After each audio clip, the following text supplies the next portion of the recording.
been asked the question recently with regards to the difference between a regular amateur golfer and how they train and manage their putting performance versus, let's say, one of the top 10% putters in the world in the professional game. So how does that elite level tour player train and maintain their level of performance over a period of time?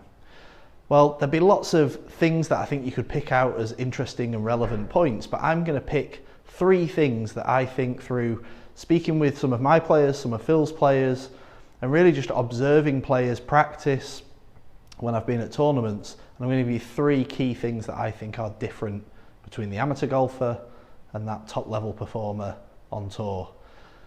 The first thing, they appreciate the skills that are needed to putt at a high level. So with that, they don't always go to their stroke mechanics and fiddle with things within their stroke.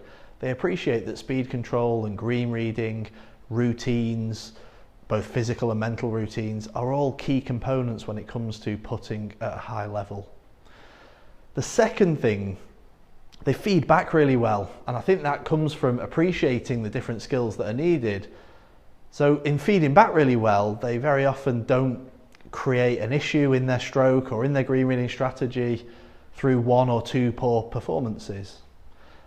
And that really links to the third thing, in the fact that they don't panic. So I recently got to question an elite level performer and spend a little bit of time with him at a tournament over in the US. And one of the things that stood out to me is how consistent his behaviours, how consistent his practice looks. And I asked him the question of, what happens if you have a couple of bad weeks on the greens? And really nothing would change. He would look for patterns on the golf course. He might adjust a few little things in his practice, but no change of putter, no change of technique, no huge change in green reading. He'd only be looking to fine tune, or he'd just be patient enough to think, if I stay consistent and I stay going through the same processes, my performance will, turn around and I'll start to hold putts again. So I think they appreciate the skills needed to putt well, and they train those skills.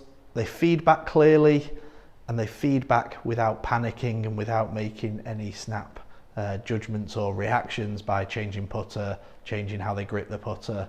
They stay very consistent over a period of time. They're the main key differences, or the 3 differences that I've seen from that elite level player to the amateur golfer, in how they treat their putting and how they manage their performance over time.